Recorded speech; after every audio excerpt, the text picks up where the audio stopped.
Welcome everyone. Today we have another new episodes and we're going to discuss about the collaborations, how we can do a sustainable networks and how we can make a real relationship in the business worlds and the academic worlds with our government support. And definitely it must need to be sustainable. In the COVID period, like there are many people around the world, they have many challenges and many more things. Uh, our objective is that we want to try to help our community. We want to develop a real life experience with our community. We do more focus on uh, developing nations.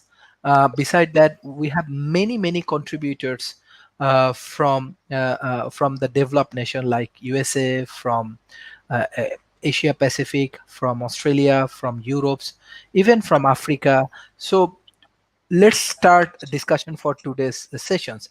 We have our new friends, and already Mr. Jem Eid, everybody know about him. Uh, so, Hiroki, can you please introduce yourself with our audience?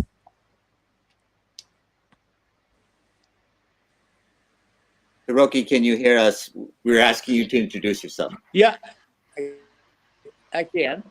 Okay, my name is Yuki Kato. I was born and raised in Japan. After college, I came to the United States to do graduate work. After finishing my Ph.D. in political science, I taught at a number of universities in the United States for about 20 years. Afterward, I worked in the financial industry and then came to Silicon Valley just before it started taking off in the so-called Silicon Valley Silicon Revolution.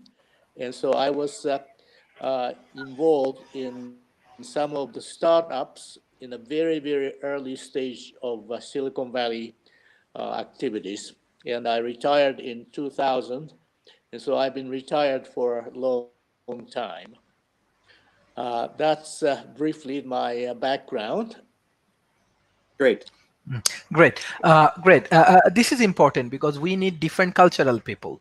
So as you have experience from Japan, you have experience from academia, industry, as well as from Silicon Valley. It will be very effective for us because experience matters. Experience, we cannot get experience suddenly. So what you have, this is very valuable for World Talent Economy Forum, because we have many youth community. So we want to develop the youth community. So when you share your experience, your thoughts, your views, it will be very effective for the young community. So I directly want to ask Mr. Jem Eid, like, how is your foundation working? What do you think about this sustainable networking and the sustainable partnership and this point of view with our audience? Yes, I can speak about the Eid Foundation. The Eid Foundation is dedicated to building communities through chess. And we believe that if you're a part of a community, you never feel alone.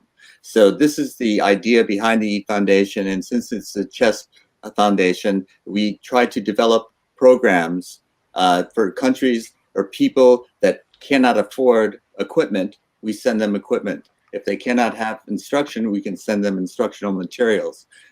If they have broadband, we can connect them to the worldwide chess community, because then you can play anyone. It doesn't matter what language you speak, what country you're from. Chess is a universal language, and if you know how to play chess, you can play chess with anyone, anywhere, at any time. And one of the complications I had when I started out the foundation is the shipping cost was much more expensive than the equipment. If I wanted to send equipment to Uganda, for example, it cost a great deal. So I found a distributor in China who could send the equipment to Uganda at a much less expensive cost to me. So it's a global network, and we've started programs in Nicaragua, Uganda, and Zambia. But the pandemic has sort of brought us to a halt. But the idea that we're working on is developing. It's okay, Hiroki. There you go. That's much better. And so I think that I was attempting to get someone in the Spanish-speaking world in Central and South America to run a version of this program, and someone in Africa to run a version of this program so that it could be more local. Because I believe that the local, rather than a top-down distribution system, if we have a local kind of ground up, I think it works best. But then, and the EAT Foundation would then serve as a central coordination. And the idea is, the difficulty that we have is that people don't know that we're available, and we don't know who needs us. So this is the difficulty that the communications such as your forum help solve. Thank you very much. Thank you. If you, as you have organizations, you can share your organization's website. We will share with our audience. Mr. Hiroki, you have a long experience in academia, corporations, as well as Silicon Valley. How do you want to share your experience with us? Your journey in academia, your journey from Japan to USA, and to Silicon Valley right now. Well, one of the major issue in terms of connecting the business, academic, and the larger world is the so-called the Silicon Divide. That is to say, we are not all connected yet. There, even in a rich country like in the U.S. and even in Japan, there are many people who don't have access to internet. A good one, that is. Like even now, I live in the middle of Silicon Valley, and Wi-Fi system isn't working correctly. But of course, I have a way of work around it. But many people, probably about the 30–40% of American children have easy access to internet and the devices. What does that mean? Well, there's a huge gap between the people who have made a lot of money running the Silicon Valley companies and other businesses, finance, etc. But without solving the availability of internet access, I don't think we can move ahead. We can talk about all day. We can talk all day about the, how efficient, how nice it is to think about all kinds of ideas. But we can't communicate. We are not communicating. People who are actually working and producing don't have access. Their children are not being educated. And so now how do we solve this?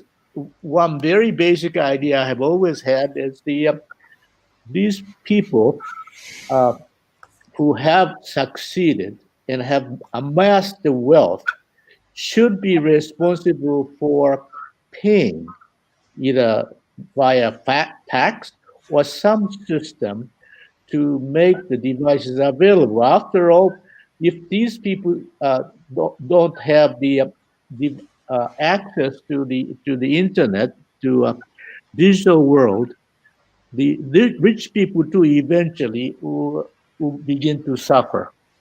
They can't keep current so-called two-tier system, divided system, and continue to make money if that's the major goal. Thank you, Mr.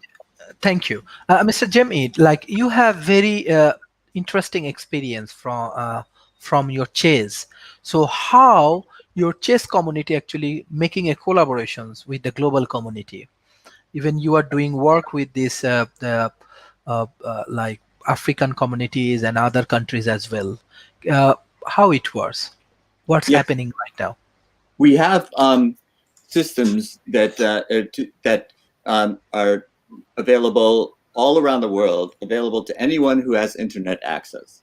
So they can join, and then someone who has joined, if I live in the United States and someone else lives in Japan, Oops, sorry, this is me. I'm very sorry. And they can play each other in real time. So it solves all this problem, but it relies on what Hiroki pointed out. The problem is the connectivity. Not everyone is connected. Everyone who is connected can communicate with each other just fine. That problem has been solved. It's getting the other people connected. So when I try to start a chess program in a developing country, I try to also make sure that they have access, broadband access, some way of communicating to get to the online world, because it opens up a world of teaching, literature. You can make yourself available, all the resources of the internet that are out there. And they can learn. They don't need me to go to where they are and teach them. We can send them books. That's great. That's what I do now. But if they're not connected, that's all I can do. So my job is to find someone to help me get them connected. And as these resources are available, as the world learns that this is a critical component of making the word function, is giving them the access to the internet. And then it's a piece of cake after that. Mm-hmm. Thank you. Mr. Harioki, like, you have a very good experience for academia. So can you share some of your experience from Japan? How actually Japanese education system work? Especially Japan is very famous for their very good cultures. So can you share? Even I'm from Malaysia. Malaysian governments and Malaysian policy strategically they follow Japan. And Mahathir Mohamad also a very good fan of Japan's, and many developments in between Japan and Malaysia actually happening.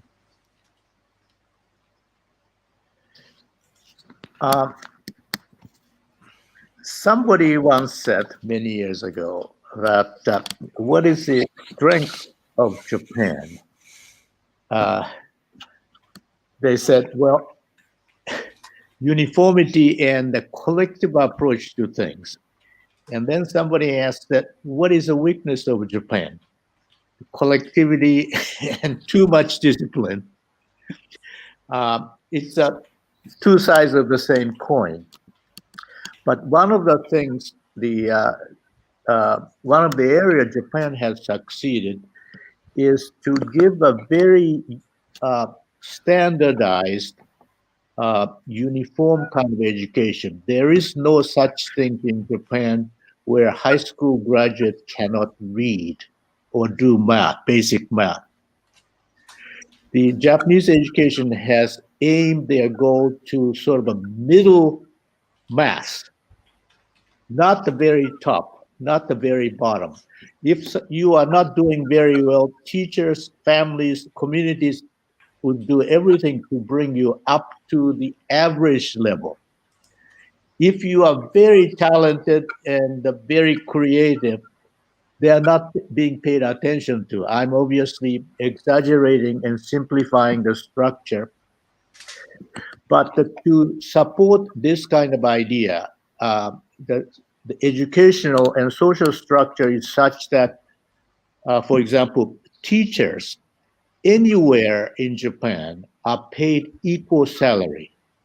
The financial system, financial backing of the Japanese education system doesn't depend on the community resources. It's a national resources. So whether you teach in the middle of Tokyo or in the countryside in Kyushu or Hokkaido, you are still paid the same salary. And also, teachers are constantly rotated. You cannot stay. You don't keep teaching in the same school for 20 years or 30 years, even if it's convenient for you. They keep rotating every 3 to 5 years. This ensures uniformity of education.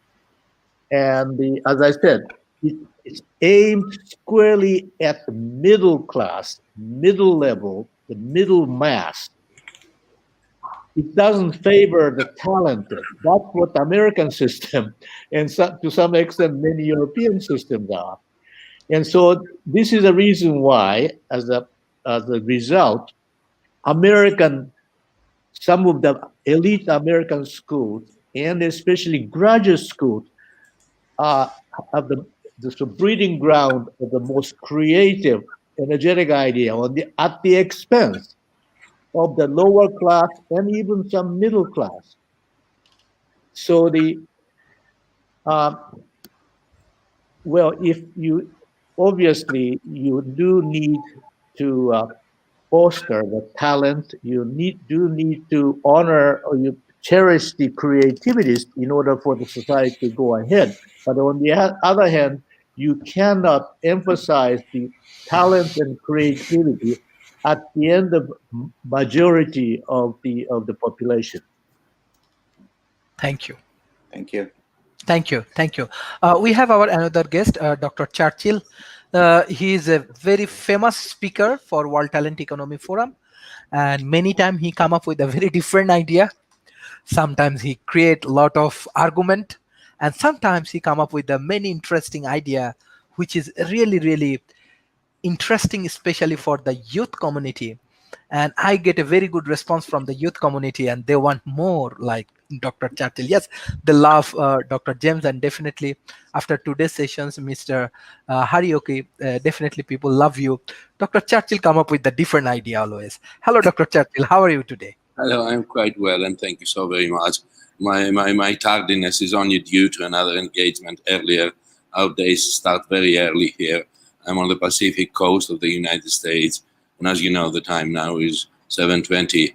And obviously, you know, we are in the Pacific Northwest, which has a very clear day, and let's say constitutional, cold as can be, and usually, you know, clear skies, and beautiful to be with you all to expand on these ideas that we share. And I am oftentimes considered a controversial speaker, and I take a little bit of pride in that, in only that through the telling, through the discussion, through the argumentative nature of these conferences that you so kindly put together that make, you know, the world a smarter place. This is the cauldron of fire where the gold is being separated from the impurities. And that's the best way I can describe, you know, this exchange of ideas that are unfettered, unbidden, and in most ways they come from the soul, from the place of passion that we have in order to see a better world. And this is what the young people, they share with me, that I've always been at the forefront of choosing to say and ask, what if? You know the famous poem by Rudyard Kipling, the famous poem titled If. What if? So when I look at the world, I want to imagine something that has not existed before, because that's how we make progress as human beings. And this is the best tool of the trade of intelligence that we possess, to be able to say, what if we change things in order to achieve a better plausible outcome? And oftentimes there is pain, because the comfort of your continuous existence on the groove through the narrative of the past is difficult to leave behind. It's something people know. But then I want to bring you to a famous educational example, and of course it applies to every other discipline of life. But the educational example is the metaphor of the cave, as posed by Socrates and later described by Plato. That we are all bonded, in my loosely expected interpretation from the ancient Greek, we are all bonded to the wall of our existence.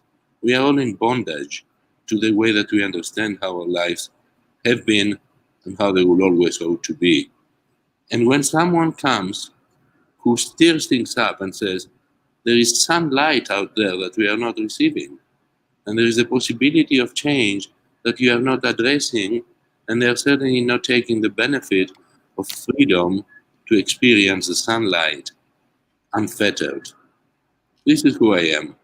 And oftentimes that causes distress on people, and they attack the messenger of the sunlight. And worse, as it has happened to me, having suffered a couple of assassination attempts already in my young life, I suppose. Ha ha ha.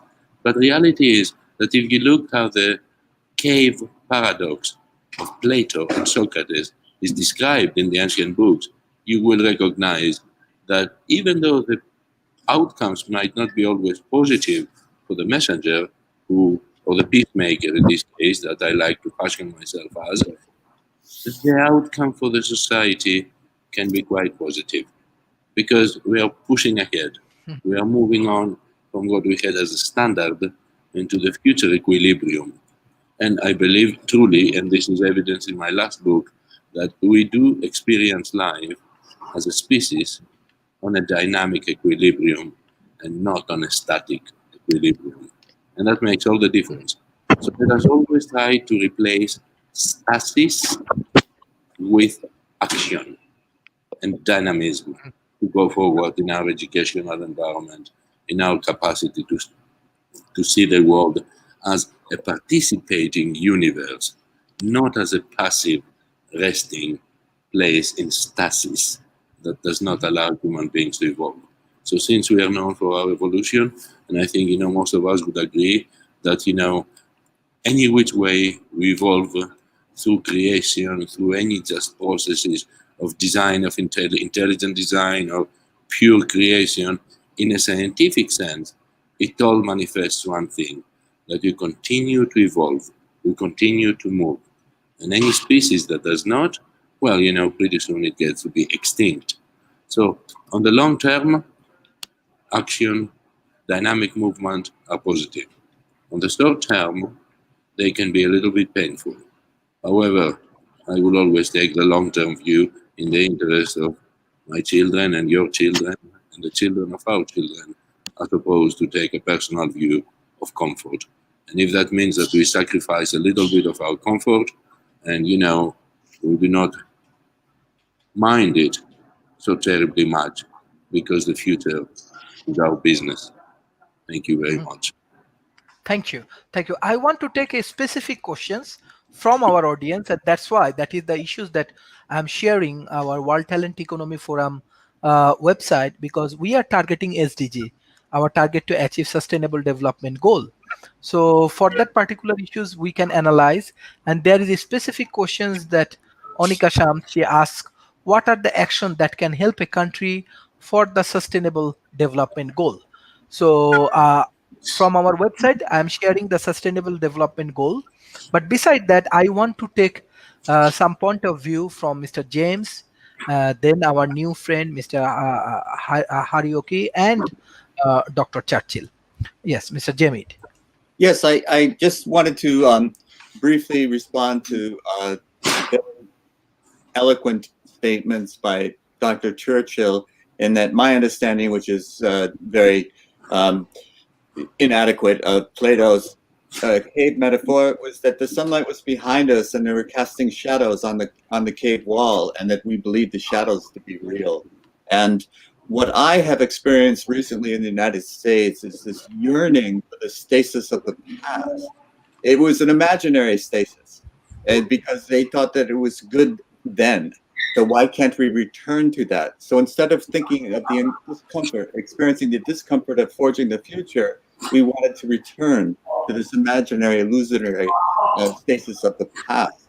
So this is two sides of the human coin, where we want to be safe and warm, and that is reaching out for something that we do not know the result. We cannot say that it will be safe and warm, but we must reach forward rather than look to the past for our continued growth. And so this was a very dynamic struggle in the United States this past year, and it was a very close decision to try to move forward. So this is a very real problem that we're trying to struggle with and solve today, just to be inspired to move forward, just to do that. And once we decide that that is our goal, to move forward, then how do we do it? And I think it requires local action. And that's why I was saying, if I want to work in Africa, I have to have an ally in Africa working with me. If I want to communicate in South America, I have to have someone in South America working with me. So this is the way that I see the things. If I have certain resources here in the United States, I can't by myself make a situation better in South America or in Africa, I need allies to make that happen. And so if we could connect to one another, then we get the start of working together to solve and sustainably solve local problems. Thank you. Mr. Harioki.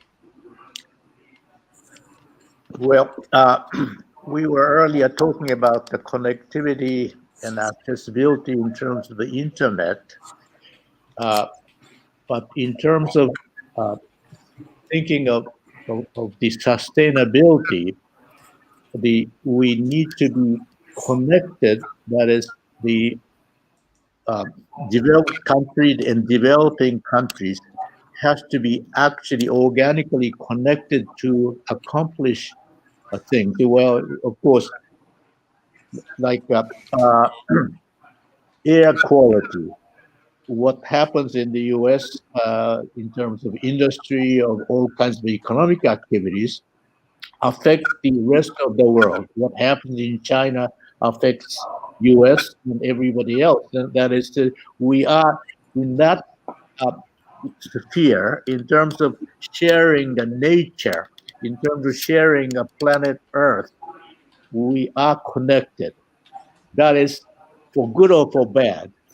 And in terms of pollution, our species are creating, we are connected. It's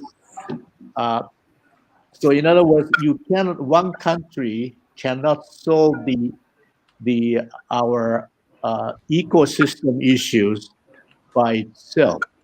Only when you are connected, when we are communicating, can we achieve things. Here's another example. Some countries, especially U.S., create a lot of trash. Where do trash go? They are not taken care of within the United States. They export trash to many of the African countries. It used to be some countries in Asia. They are taking care of American waste. So unless there is a kind of global system which manages the waste disposal, some countries take advantage of the others. And in this case, developed countries have been taking advantage of the developing countries. And of course, as a result, the health is affected. And so in other words, like many things, unfortunately, the wealthy countries, developed countries, have been enjoying their quality of life at the expense of the rest of the world. So there has to be some way to manage the linked situation here. Well, of course, for general purposes, United Nations was created in 1940s to do that sort of global linked operations. But of course, we know United Nations is not functioning very well. So we have to, once again, the academics in the political world have to start paying attention to the sort of managing things globally, managing our activities, social and economic activities, in a coordinated way. I don't know whether I have really spoken to the concrete issues of how you attain sustainability, but somehow we need to learn to manage things in a connected way. Thank you. Dr. Churchill, like you have a huge experience. Dr. Churchill with us? Okay. Yes, Mr. James, how do you want to share your experience with us? Yes. Especially for SDG goals and this point of view. Well, I think, yeah, I'm sorry. I think we lost Dr. Churchill. Hopefully he can reconnect soon. But from my point of view, the global management cannot be a hierarchy and we cannot have this America first kind of attitude anymore, because this is one world, one globe that we share. And so we are one family, and that is the motto of the United States, the International Chess Organization. We are all one, and we are the one family, and we must treat each other like family. And that is, we cannot say, I have everything and I will let you have the scraps, or I will let it trickle down to you. This is an economic theory that has proven to be a bust. And we have to wake up and realize that that is not the model that we need. So what is the model that we need? And I think that there has to be a community of people that are dedicated to managing things on a global basis from all over the world participating in this, such as, I would say, like a World Talent Economy Forum. Something like that, where everyone's minds are coming together, they're communicating, they can share documents, they can share research, they can share reports, and everyone can consume that information and then share what they have gleaned from it, and so that we all learn from each other. And then when we solve a problem like waste disposal, everyone is solving it the same way. Mhm. And thank you. Dr. Churchill, what do you want to add specifically about SDG goals? And I know that you have organizations that, how do you want to share your experience with us? Yes, I have been quite keenly interested in the world's sustainable goals from the beginning. As a matter of fact, one of my benevolent organizations called the Environmental Parliament, it was involved from the get-go, from the Rio conference, the very first world conference on the environment organized by the United Nations, the first Rio de Janeiro conference, all the way to today. And we've come to an understanding that the development goals are a little bit of a misnomer, if I say. And again, you know, it might even be a fig leaf of covering our inadequacies of what we ought to be doing for the environment, for the planet, and especially for the people today, imminently, instead of pushing it off into an agenda in 2050, or you know, whenever it might become expedient, convenient, or agreeable to the great polluting nations, and of course, to the societies that they manage to create the agenda that's being discussed at the United Nations. So I have a simpler proposition that the development goals being described as a panacea for everything that ails us on the planetary system among nations of goodwill is not at all what we need to be addressing today. What I would much rather see is I would like to see a balance in what we call planet, people, and profits. And that is a much simpler understanding, because every country has to have its own unique morphology of achievable goals that allow for the people, A, to raise above poverty and above a state of uncertainty due to famine, due to the episodes of the environment, due to the episodes of political unrest, due to the episodes of illegitimate governance, due to the episodes of certain totalitarian rules that only dictate the needs of the ruling class, sort of friends and family, instead of the rest of the people. And we come to this conundrum that by using these highfalutin aspirational words that are described in the Sustainable Development Goals, we fail to address the most important need that we have in order to have a better society for the bottom of the pyramid people. And that need is good, honest governance. And that need is, in my mind, some measure of democracy, participatory governance by the people, for the people, and from the people. And if we don't get that, all the other development goals, I can assure you, they can be easily fabricated, they can be easily, written up in any which way that makes it look like statistically we meet the goals, and they can be easily surpassed by the clear necessity of the people to have a decent life of meaning. People want to be recognized as human beings.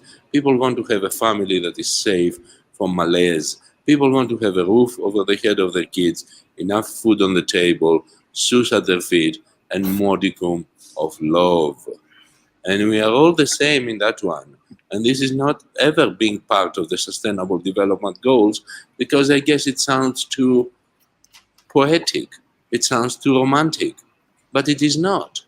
Because if we do not say in our goals that we want to make, water as a human right, access to clean water, access to decent cultivation land to produce your own healthful food, if we don't increase the facility of those things as part of the basic human rights for which we all hope to be able to be provided and to be able to provide to the rest of our brethren across this planet, then we have failed.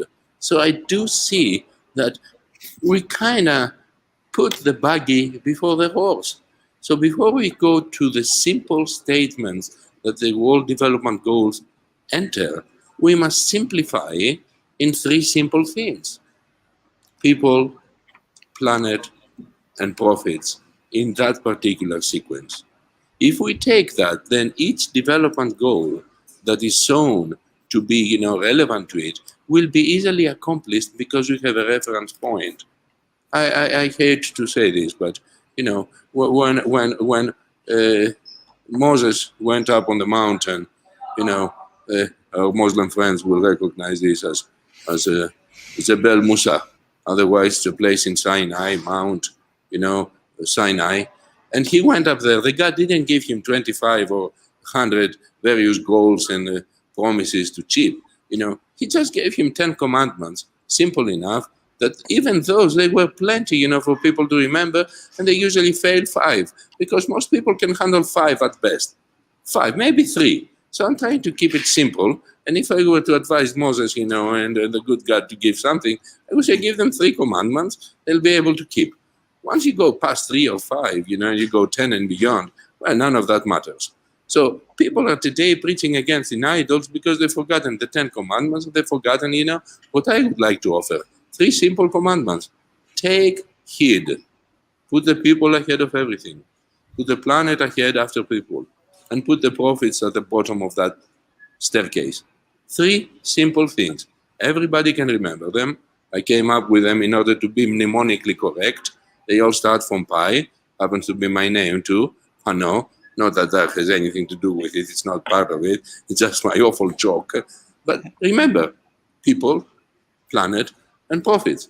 And in that sequence, if we attend to the needs of each, they all come together as the best method of environmental solutions.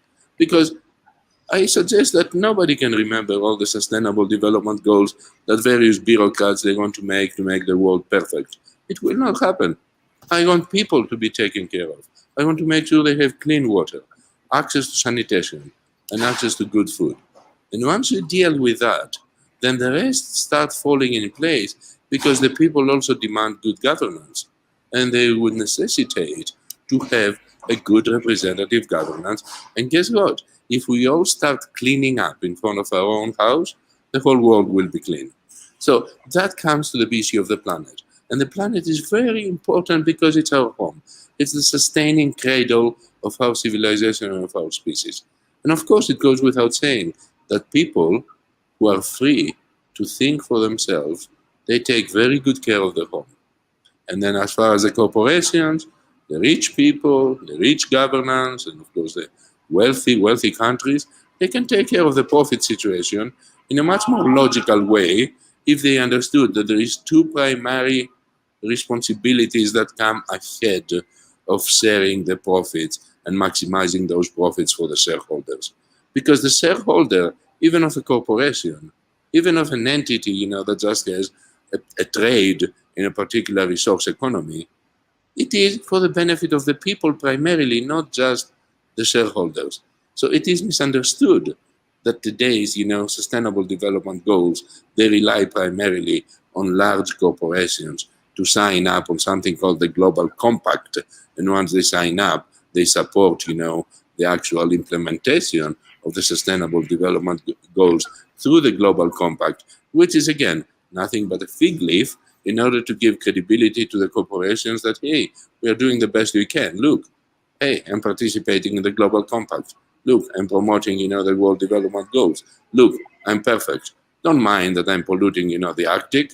Do not bother, with me when I'm drilling in the Gulf of Mexico and I spill, 60,000 barrels a day pouring from the bottom of the sea for a couple of years. Not very important.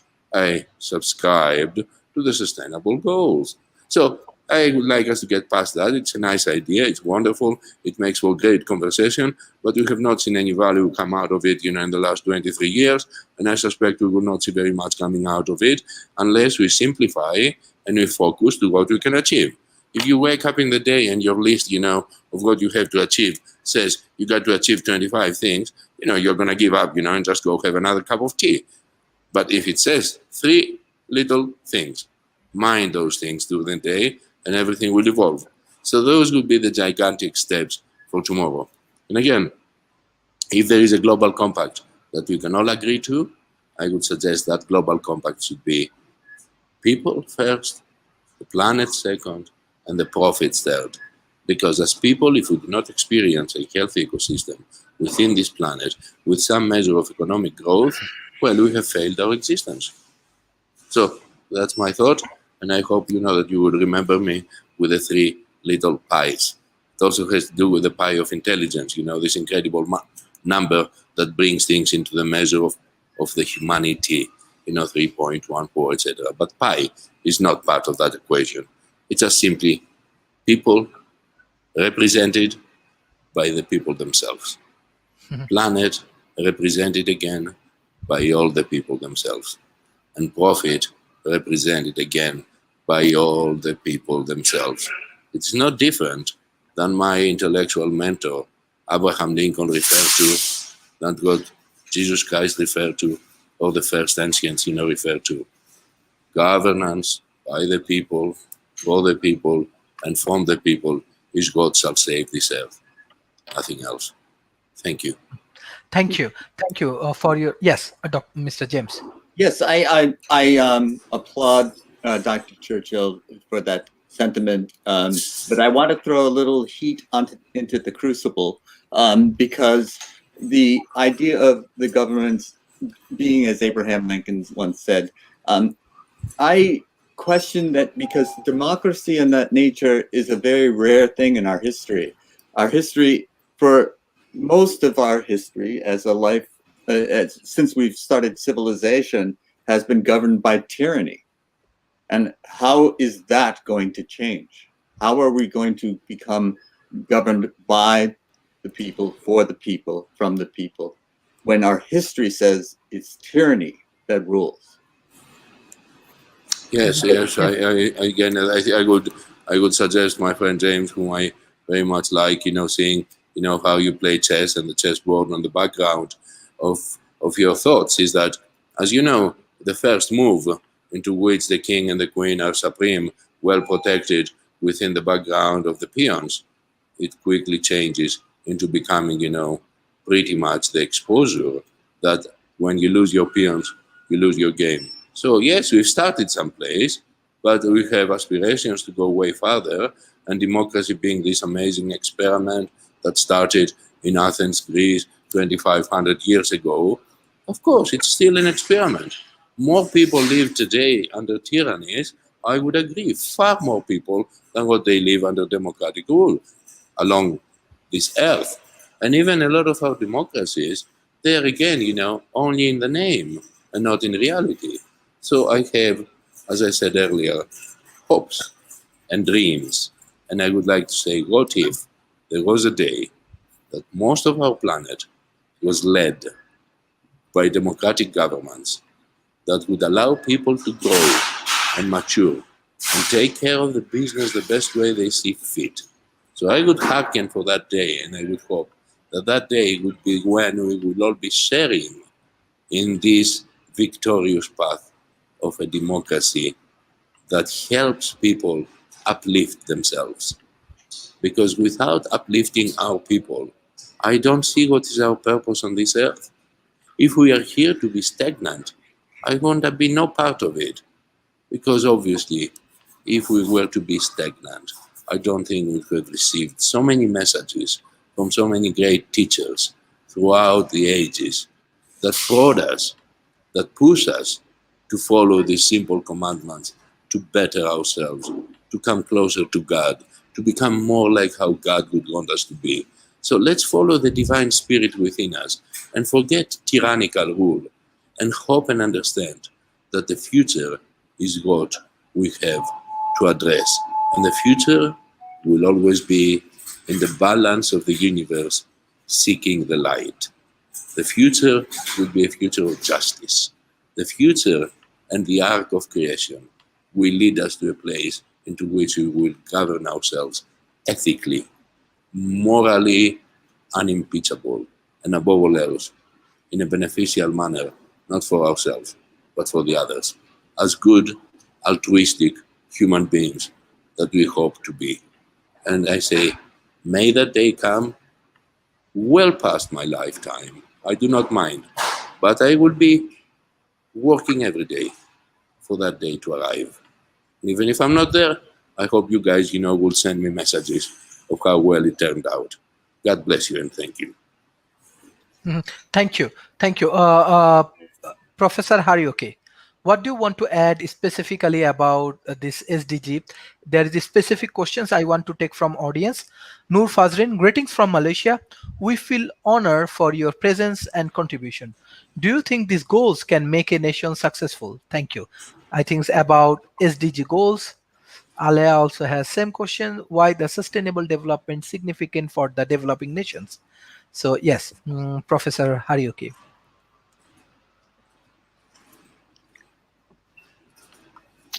I don't know I have the good answer to that question, but just while listening to all of you, I was thinking something from some different perspective.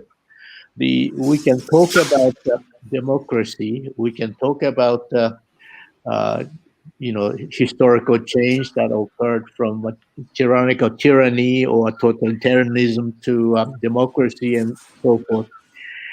But uh, before, we talk about the the maintaining a good ecosystem or taking care of our environment and so forth.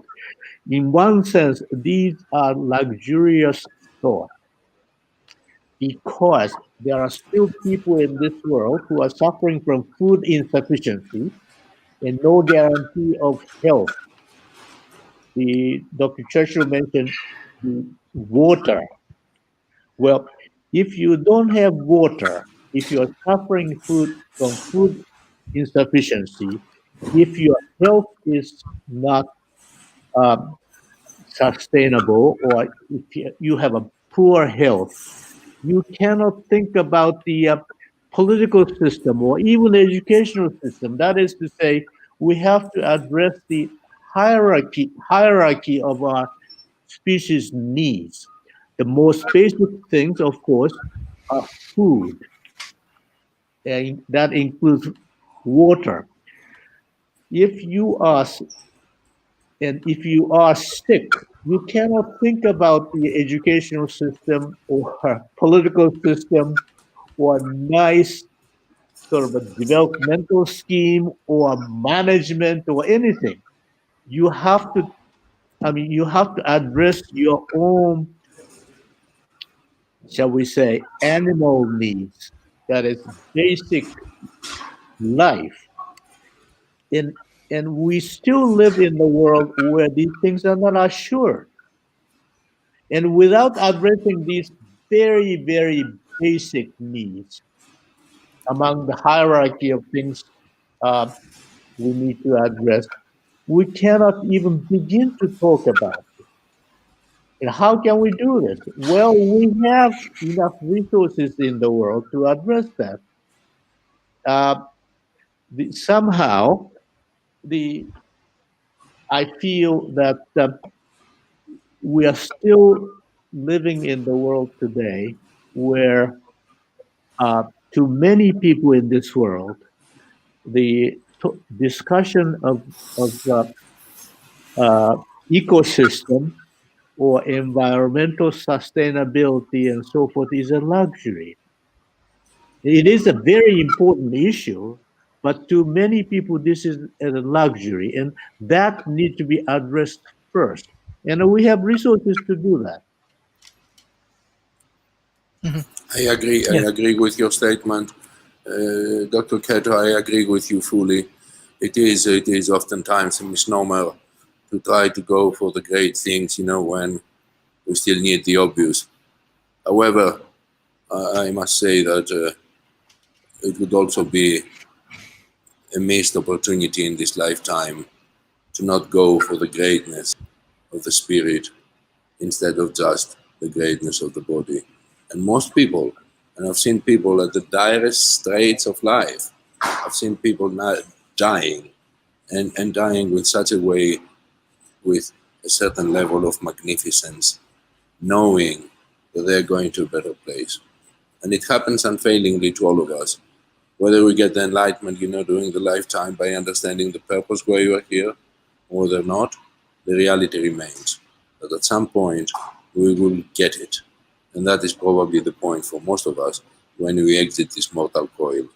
So I would kind of back up a little bit and say that when the world first encountered human beings working in unison to live communally better, they did not have an autocratic leader. It was a very simple, egalitarian, and communally decided aspect of life. And you have experienced that by looking at many primitive tribes in Africa, that they had a form of early stage democracy into which they would create a circle for all the participants, oftentimes under a very big tree, and they would hash out everything. And then they would appoint a person to execute those decisions at the proper time and give that person proper authority. And if that's not democracy, I don't know what it is. It is just that the ancient Greeks formalized it, and they put the rules and they described it in the best way.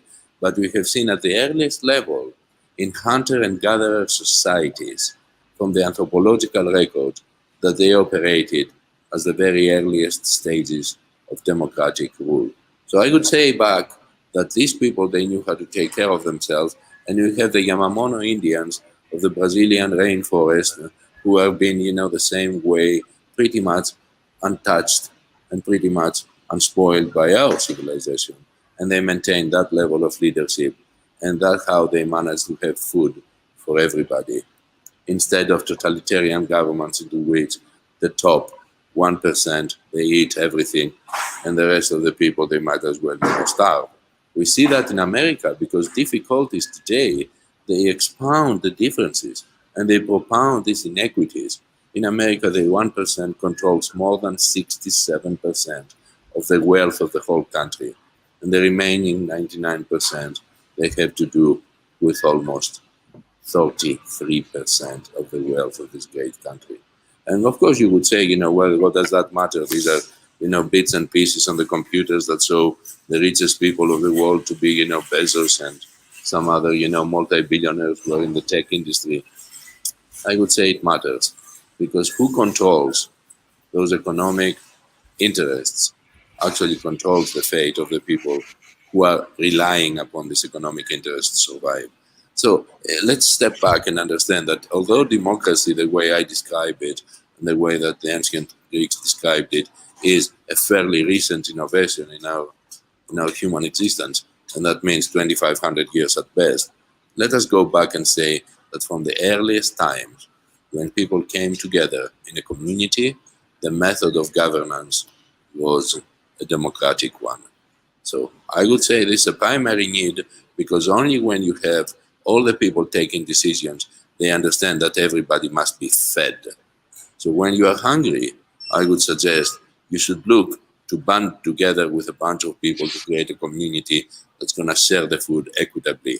I have good experience with the clossards in Paris and in France, especially those people, the Jeanette Chemise, what we call as the yellow vests, who celebrate, every day out on the streets, and they create tremendous amount of duress for the European bureaucrats of Brussels and for Monsieur Macron, the leader of France today, by claiming simple things, a direct form of democracy. And you know that these people, instead of the homeless that we have in America, that they live, singularly suffering on the tents and dying in the cold, they make small communities.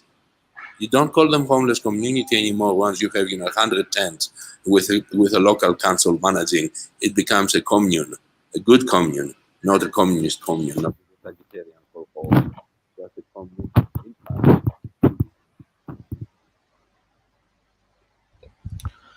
Dr. Churchill, Dr. Churchill, Dr. Churchill.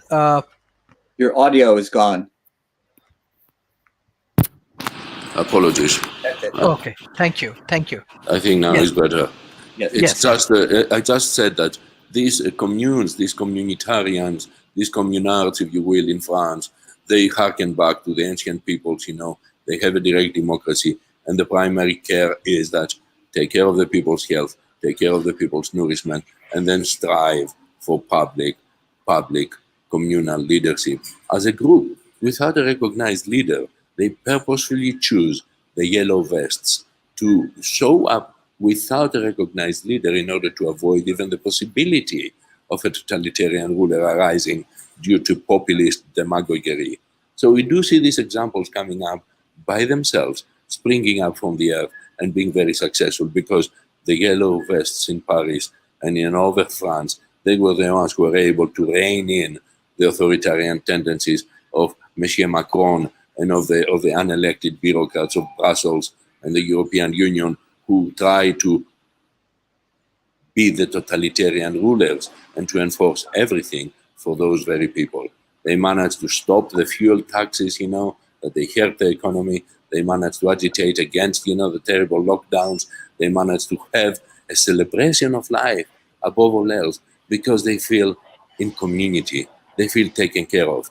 And guess what? Suicides in France, because of the yellow vests, they are nothing like what you have suicides in America, where the homeless people, the people who fall down on their luck, they see no option. They see no exit out of the tunnel. They see darkness all around them. And they choose, to let themselves die. And by suicide, I don't just mean, the people purposefully taking a gun to their head. I'm talking about the people who do the overdoses of fentanyl, carfentanil, the veterans who stop using their medicines and they die in the cold in the United States. We know now that this can be prevented, and we do nothing about it. So I suggest community at the most basic level, a very basic democracy, by allowing people and engaging together in coming to support of each other. This is what we were meant to do from the beginning. This is what good God said to us, Go out and multiply and live together in peace and harmony. He did not say, rise up, and find a famous leader amongst yourself who says nice words, and let him rule over you with an iron fist. I didn't see that written anywhere. So I'll go back again, and add up something that we should all remember. Democracy is the only method of having proper governance on this earth. Nothing else. Thank you, sir. Mr. Jamid, what do you want to add for today's discussions? Yes. Well, I would think that we could also look not only to the hunter-gathering communities, but into other species. You see a wolf pack, the so-called alpha wolf, it does not lead the wolf pack when they're on the move. The sick and the infirm lead. The whole pack moves at their pace, and the alpha leader is the trailing one, so that if there's any threat, the alpha leader can go to it. So it is the sick and infirm that lead the community, and the community moves at its pace. And this is the thing that we can learn from another species and adapt that. This mentality helps the sick and the infirm. And because I think a just society can only be judged by how it treats the sick and the infirm. The lowest among us and the neediest among us, how do we treat them? That determines whether or not we are a just society. And I think when you ask the question, do you want a just society? The answer will always be yes. And that is how you achieve it. And we have forgotten that in our pursuit of profits. And we are not taking care of the sick and the infirm in our society. So we do need to reconceptualize what we're all about. Yes, thank you. I want to take more questions from audience. This is open-ended questions. Who want to start first? I don't know, but maybe Dr. Churchill can start this, then Professor Hiroki, then Mr. Jemid. Mahdi Hassan Mahmoud, his question, as far as I know that one of SDG goal is related to health. Is the goal can help the developing nations to improve their health sector after the pandemic has over? Thank you. Dr. Churchill. Yes, I think, this is the most important question about the health sector today. If anything, we should manage to improve our health now, not after the pandemic is over. This has proven to be a terrible crisis, but it's also a very inspirational opportunity to allow us to build up our health sector in a very progressive manner. It's something to do now. And if we remember that, I'm going to suggest to you an experience that comes from my life. My grandfather, Sir Winston Churchill, he was fighting the most awful war. In the first 2 years of that war, they were losing every battle. They didn't win a single one.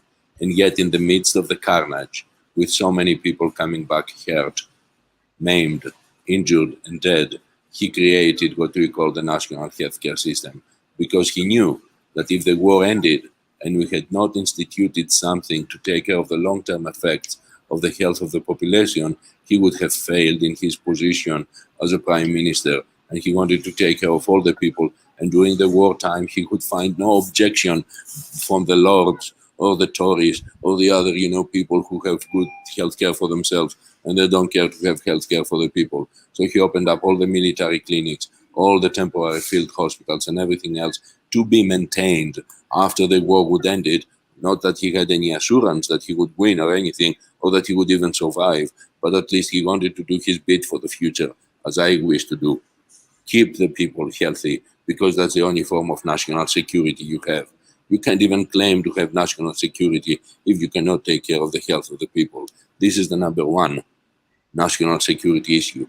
So I would suggest to everybody, who is in the position of power, especially health ministries around the world and the leaders of those, I would suggest you step up the game and you recognize that by allowing the existing facilities to be maintained and to create a long-term vision for the sustainability of all the healthcare facilities we create now, that's how you win the war against any possible future discrepancies of our healthcare system. So it's a golden opportunity to create the healthcare system of every country to be all-inclusive, to take care of everyone, and to be maintained well after whenever this pandemic ends, because that would be the legacy, a positive legacy of this experience we've been going through. And for that, people will applaud them. People will love them, for doing that, because on the long term, this is the only thing that matters, the health of our people. The welfare will come along with the health. I oftentimes speak about, a very basic, universal, simple payment to all the people as part of the healthcare system, not separate from it. I'm not a socialist, communist, or anything such thing, but I believe that a very basic income guaranteed by a wealthy nation like the United States and other wealthy nations to all its citizens would be the best way for them to take care of their very basic needs in order to be able to also take care of their health. And that seems to be like a crazy idea, but it's not. It's a very democratic idea, because you have reached the point into which the discrepancy between the very wealthy and the very poor, there's very many of the very poor, is so great that the existence is threatened of the people, of the species, and of the nation. So let me close this by saying that the health and the welfare of the lowest person in our society, and by lowest I don't mean, in any way worse, I mean the poorest, the one who is unable, unemployed, disabled, the person, whom you see living on the street and he was a veteran for our country and he's about to die in the cold of this winter in the United States. That person's health, in my mind, is more important than the wealthiest people like Jeff Bezos or Bill Gates or anybody else. And if I cannot take care of that person who's living on the street, well, I'm not worth doing anything. So that's my thought. Thank you. Professor Harioke, what do you want to add, especially about healthcare system? And Japan is very good, very famous for their healthcare system. Yes. Well, yes, Japanese have had the essentially single-payer system and national health system for a long time, and it's one of the successful society. But what I wanted to say was this: the COVID-19 has helped us understand that health cannot be thought in terms of just one nation, our own country or this country or that, because what happened in China obviously has affected the rest of the world, and the what had been happening in the US is a result of perhaps something that happened in Europe and others, and vice versa. That is said, we have realized that as a result of what has been happening with COVID uh, situation, that we are, whether we like it or not, we cannot separate ourselves from the rest of the world. This suggests that perhaps we need to think not the national health system, but global health system. I think what I'm saying is the same thing as Dr. Churchill just has suggested. We cannot think just in terms of country unit, because we are, whether we like it or not, we are linked. And in a sense, this offers some hope. That is to say, many countries, many national governments have realized that if you want to solve the health of your own country, you have to think about the other people's health as well, because that they affect you. So I'm hoping that getting back to COVID situation again, when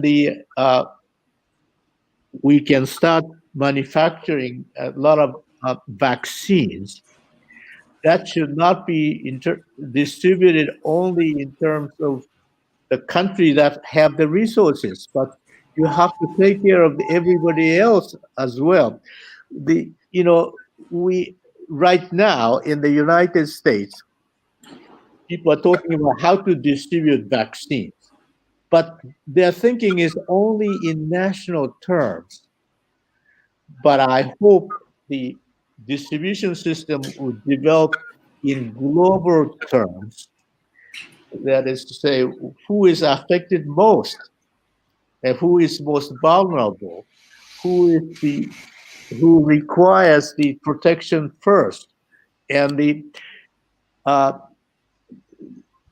well, I think some people are realizing that. So it is not just obviously COVID-19, but we just learned something that can potentially face us in the future. Anyway, that's all I have to add. Thank you. Mr. Jamie, what do you want to add, especially for healthcare systems and how we can work together for better healthcare system? Yes, I do have one other thought, because I agree with what has been previously stated, that this is where academia and industry can make a difference, because academia can tell us how to do distribution at the best, the most efficient levels, and where it is most needed, and industry can tell us what we can do and what we cannot do, and the combination of the communication between these two areas, academia and industry, can help us achieve more optimal solutions than the ones we deal with today, which are sometimes it's like flipping a coin. Who gets elected, who does not get elected. And the responses that we make today are suboptimal, almost by definition. So that we have to change the paradigm and think, how can we use the intelligence that we have and do the most effective and efficient ways of making that into reality? And then our problems will lessen. They will not disappear, but they will lessen. Yes. Thank you. I had yes. one simple comment to add here. Reality is oftentimes a difficult taskmaster. The reality is China has had a vaccine for 5 months. They haven't shared it with anybody. They've been focusing on giving it to their own people, selectively, even within the states and within the populations they believe that they go to support. So primarily in China, the Han Chinese people, this minority that's been ruling China since the early stage of the Middle Kingdom and before, is receiving full doses of vaccine. As it's being produced, it will go down to the other particular majorities of China. I think it will be a long time before the Muslims get it, of the Shenzhen and the Uyghurs, but I leave that to them. Now, China has not bothered to even give us, the way of the composition of the vaccine, so to make it available for the poor people of Africa, where they get a lot of the resources from, or even for America or Australia or anybody else. If anything, they safeguard their vaccine so they can make money out of it, and they make deals and they try to sell it to other countries. I will go back to Russia. Russia also had a vaccine, for about 5 months now. It is my suspicion that they, quote unquote, borrowed it from China because they have, a good relationship and they can actually surreptitiously, steal it if possible. I only say that because both vaccines, they have about 92% efficacy rate, and it would be quite accidental that both of them developed at the same time and both of them available only for their own people. Now, United States does not have a vaccine as of now, and we have not been able to receive one, although there had been discussions for Russia to just give us the sampling of the vaccine so we can manufacture it ourselves. But God forbid, in this political environment that is so polluted, that we would accept, from the Ruskies, a vaccine that we can use ourselves. Or we should allow our companies to make trillions, gazillions of money, by developing the vaccine and giving it to us and making complex distribution systems because they have to keep it at minus 60 degrees. This is insanity. We have an emergency. There are vaccines out there we could have had for free and develop it and share it with our people. But because our particular political system does not abide by that recipe, then we have neglected to give it to our people. So if you are looking, to find some ways of cooperation amongst the world with the system of the existing levels of vaccine, I would say that we are failing dismally and we are not getting a passing grade. So yes, cooperation is a great idea. I think we should focus on global health and all of us sharing the vaccine, perhaps the ones that exist, so we can have a multitude of choices. So when as a person you choose to have a vaccine, you can say, I'll take the one from Moderna, I'll take the one from Pfizer, or maybe I'll take the Chinese one, or I'll take the Russian one, or whatever is available, because that proves that we have some kind of choice. Right now, our national governments, they want to steamroll the people and the healthcare system into singular choices. So you don't have much say on the thing, and everybody gets the same vaccination, good or bad or in between, we do not know. So I'm totally in agreement with both Mr. Cato and with James A.D., as well as with anybody who's listening and is of a reasonable mind, that we should share the vaccine development that we have globally instead of just try to make this a proprietary intellectual property of the companies or the nations that have it, and thus destroy more than what we can create. And I wish, for that day to come. And I think this is where the United Nations should be most involved, along with the CDC and, of course, along with the World Health Organization, because it is at this moment that would prove whether their existence or the continued existence and funding is worthwhile or not. So far, they are failing to introduce a simple sharing of the intellectual property of the vaccines that already exist and the ones that are in development and the ones that we expect to come. because only when we have an equal level playing field of competition between the various vaccinations, we can truly find out which is the most effective and the best for our populations. And I wish that we would be able to do that. I've been speaking to the highest authorities in all of those august bodies to do just that. So far, I've been met with silence. Thank you. Thank you. Basically, we are trying to share one of the specific research papers. They actually decide about the COVID-19 vaccine development and potential nanomaterial path forwards and what we observing. Basically, writers, I want to share the writer names. Writer is Mathudi, Shins, and Shukla, Yang, and various writers. Actually, you can see that they are developed this research paper, and based on this research paper, we are observing that there is a vaccine for partnerships. 21% come up from the as a vaccine developer, different partnerships. 13% come from academia, and 66% come from the industry. And this is very important that vaccine types, there is a DNA 13, RNA 20, others too, and different factors. And we are observing how many of them are actually clinically trials happens in different phase. So this is very important, that how we actually engaged with this kind of solution. And especially I'm really worried that how actually the developing nations, they get these vaccines. Yes, there are governments and everyone, they are engaged with this kind of vaccine and vaccine related things.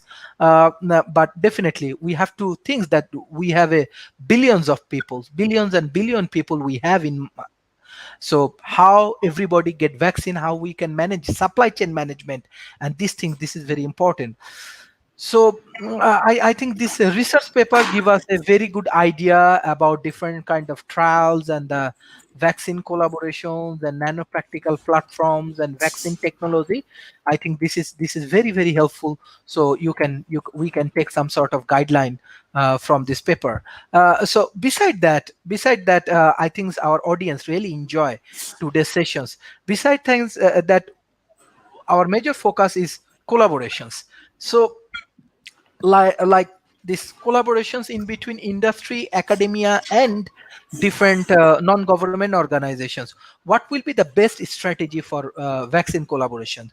From developing nations, Dr. Mohammad Yunus, he's a Nobel Prize winner who come up with the idea vaccine for common good.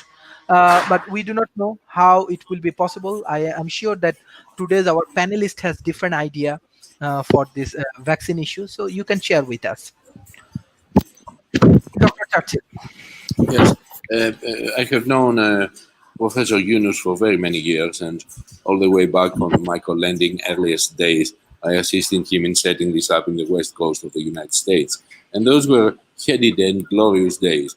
As you see, these efforts that we saw expected to be winsome, they have not proved to be as effective as we thought. In the vaccine sector, though, what we have seen in the past is that the only vaccines that they became effective on a global scale, they were not the ones that they just came through the process of the industrial manufacturing, research and development. The vaccines that have always been most expensive, most successful, they are the ones that are the least expensive. So you have to turn the paradigm on its head. And you look at the polio vaccine, and Dr. Linus, who actually, he said, I have to give this to the world. I don't want to profit from this.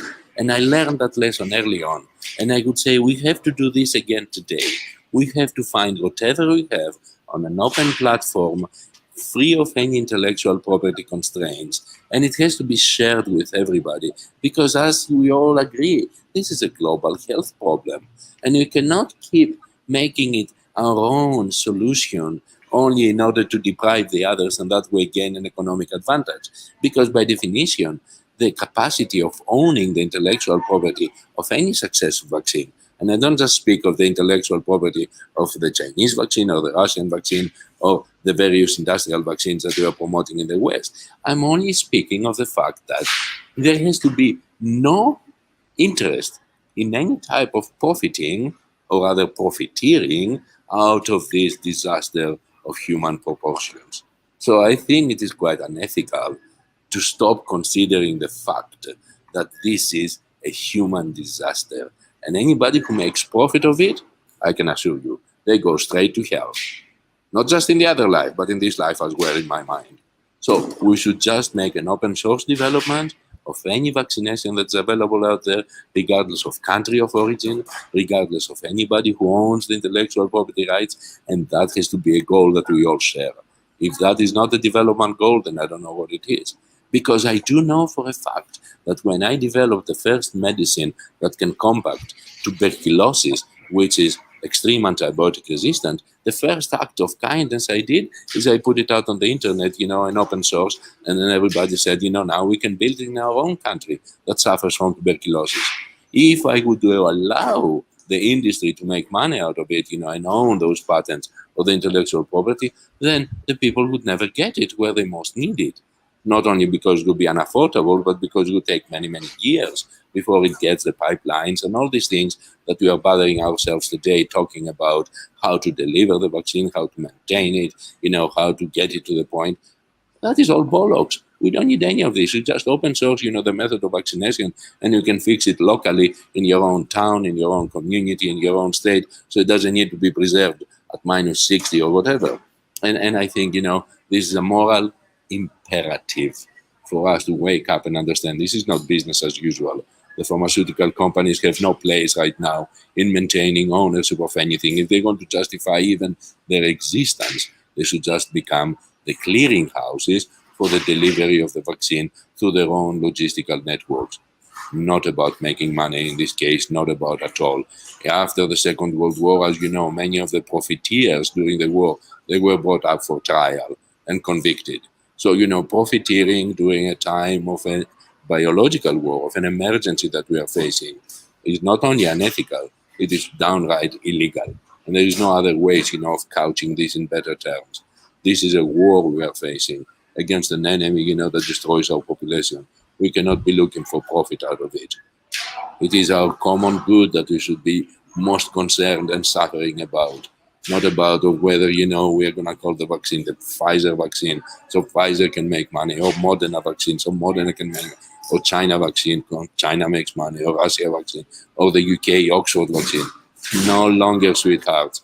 That's not the way to play the game. This has to be a human vaccine that is owned by everybody and nobody at the same time. Only then we can say that we are worthy of the title human being. Thank you. Professor Haruki, what do you want to add? And Mr. Jem-Eid, yes. I just hope that the WHO will be in charge of distributing the vaccines worldwide, rather than, as I said earlier, that United States is taking care of it just itself. I have not seen, I have not read anything about the global system of distributing vaccines. And as we have been talking about, we are, when it comes to the pandemic, when it comes to COVID-19, there's no border, and so you cannot just take care of your own country. So we do need an organization like WHO who gets involved in the worldwide distribution. I have not seen any discussion on that level. Yes, Mr. Jem-Eid, what do you want to add for this? I couldn't agree more that free market capitalism is not necessarily the answer in all cases, and in situations of an unseen enemy such as a virus, it is not necessarily the answer.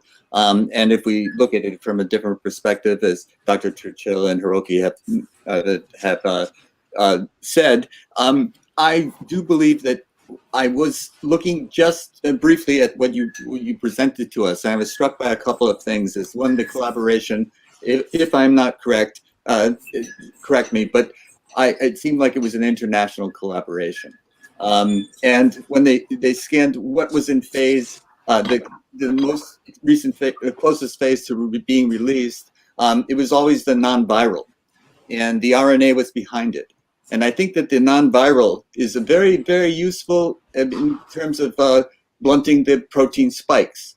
But as the virus mutates, then you will need another vaccine and another. And I think the ultimate answer will be at the RNA level.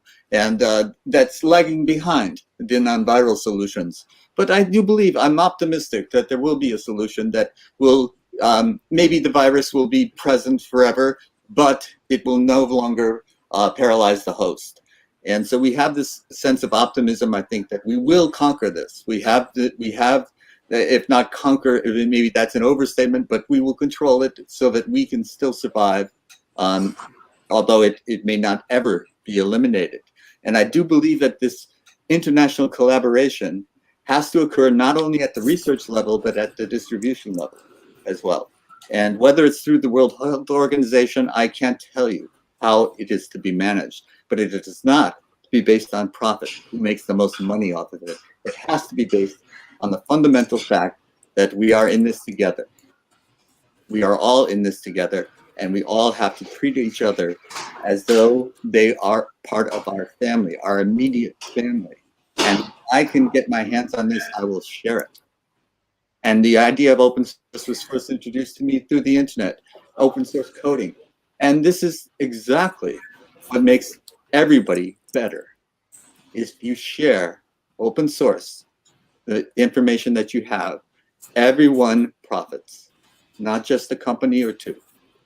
Thank you. As a matter of fact, I want to applaud this and second the thought. God bless you, James. That's the way to go. Not only open source, but also the recognition is that out of this open sourcing of the software, because the vaccine is nothing more than software applied, we have actually a mutual benefit for the developer and for the people at all. They will be able to make money because by open sourcing the future generations of their developments, they will come to be the leaders of the field. And you can make a wonderful, wonderful success out of that recognition as the leader of the field. So I am making an appeal now, a global appeal to the people who are listening, that if you have access to the vaccine development of your host countries in any way, let's place it out on the internet, without asking for permission. Do it first and ask for forgiveness later. If you're a scientist, even if you're working, in the ministries of health, just go out there, beg, steal, whatever necessary in the middle of the night and put it out on the internet so the rest of the world can benefit from. You will be a hero, not just in my name and in my book.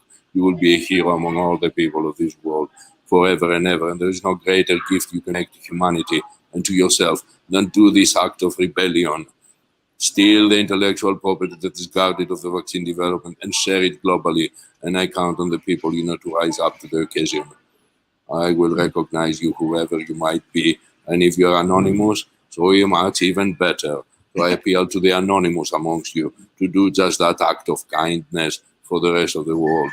Share the development on the intellectual property of the vaccine development in an open source fashion across the internet. Just put it out there, on my blog, and I'll make sure it gets to everybody. God bless. Sometimes you have to do things a bit outside of the box, and this is one of those occasions that are necessary. Let's the game begin. Thank you. Thank you. Actually, World Talent Economy Forums, we are trying to engage with a lot more people, and our platform is completely free. We are non-profit. Yes, for long runs, we need to develop our finance for survival, for doing research, for doing our lot of innovation consultancy and training and developments. So hopefully the global community definitely support World Talent Economy Forum, but we ensure that our content, everything will be free for at least 1 million of peoples. So we have more big visions, but we need support, we need collaborations, we need all of the best people, and especially World Talent Economy Forums. Recently we win a award from TAF as a futuristic leaders, and all of our achievement actually come from your contributions. like Dr. Churchill, Professor Haruoki, and Mr. Jemid, and all of the more than 200 speakers, those who joined with us, and many of the people, those who observing us, those who supporting us, even we have our supporting teams. They're very important for us. So we are trying to develop a very effective way with World Talent Economy Forum, Asia Research and Development Institute, and Al Noor Academy. So all of your collaborations and partnerships is very important for us. So beside that, I directly want to go for the concluding remarks for today. As well as we are developing a scientific committee, I want to invite Dr. Churchill, Professor Harioki, and Mr. Jem Eid in our scientific committee. People from around the world, they are joining. Hopefully it will be very strong team, and our contributions will be very effective for the global community. So we need all of your support, and we need all of your guideline, and if you send your CV, we will add. And we have another important sessions next Thursday, this coming Thursday, about human resource developments and economical things. So I want to invite all of you, and I will share the StreamYards and everything that with the today's panelist. The same time from 11 p.m. Malaysia, we will start. So hopefully it will be very interesting, and we need all of your support for a long time. We do not want to move with a short-term basis. We want long-term relationship, and most importantly, sustainable relationship. So I directly want to go for the concluding remarks. First, I request to the Mr. Jem Eid for the concluding remarks, then Harioki, and then Dr. Churchill. Yes, thank you very much. I want to say that I became friends with Sharif when I heard him say he was for millions, not millionaires. And so this made me think that I want to work with Sharif, because that is the motivation that I have. It is the least fortunate among us that need our help the most. And I do believe that this economic forum is one of the ways that we can collaborate and help each other, help others. Thank you. Thank you. Professor Harioki, yes. Well, this forum seems to be a very worthwhile endeavor, and as I said, this is my very first time. I'll keep watching how this may grow. Thank you. Thank you. Dr. Churchill. Thank you. I just wanted to say it's inspirational to be with you, and it's motivational as well. So with Sharif, we developed a special relationship because he knows I've written the book about, how to take care of your brothers and sisters at the bottom of the pyramid. These are my people, not the top. The top, you can go about it, nobody can sit on the top. It's quite pointy. But the bottom of the pyramid, the 5-6 billion people that exist there are my people. And I want us to help them. And for that end, I put out there for you to help me to create and further the ideas of what we shared today. And to that, I would like us to promote the idea of creating a wiki vaccine project into which everybody can put in there in a depository of open source ideas for the vaccine development there is. And I would like to give the honor to Sharif to take this idea and make it a reality by simply, doing as part of the World Talent Economy Forum, to invite all the talents to put in that wiki link. It is very simple technology. Just put out a wiki, for people to drop whatever vaccine development projects they have into that, and the knowledge of ones they have and the knowledge of the ones that exist. And that way anybody can go back and consult it. So this is something that I wanted to share openly with you. This is my gift to all of the participants of this today's discussion who are listening, who are attending, and of course the leadership who is right here. Please promote the idea of a wiki vaccine that would be part of the World Talent Economy Forum, and Sharif will oversee to make sure of the integrity of it, and that this wiki vaccine area will remain unmolested and always free for everyone to access. I think this fits very well with the IDE Foundation that James represents here, as well with Professors Hiroki Keto and his work with academia, because knowledge has got to be free if we are going to progress as humanity. From the beginning, you know that knowledge is what binds us together to the future, and knowledge is what makes us rise up and become, instead of, Homo erectus, become Homo sapiens. And if we claim to be Homo sapiens today, At least I see amongst you, you definitely are. I don't know about myself. Maybe I'm a little bit backwards, but you definitely are. So as Homo sapiens, I would kindly ask you, support me in getting this thing up. This is my humble request. Let's create the wiki vaccine under the auspices of Sharif. We will be blessed, with this capacity to bring that very profitable knowledge to all the people.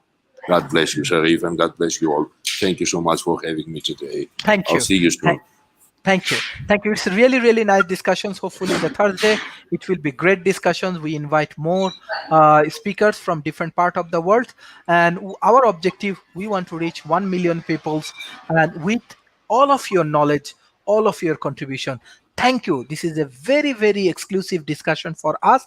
And hopefully, we will go for the long times. We are not waiting for the short-term relationship. We are moving with the long-term relationships, and long-term sustainable relationship is important for World Talent Economy Forum. Thank you, everyone. Thank you for your brilliant support for World Talent Economy Forum. Thank you. Bye-bye. Take care.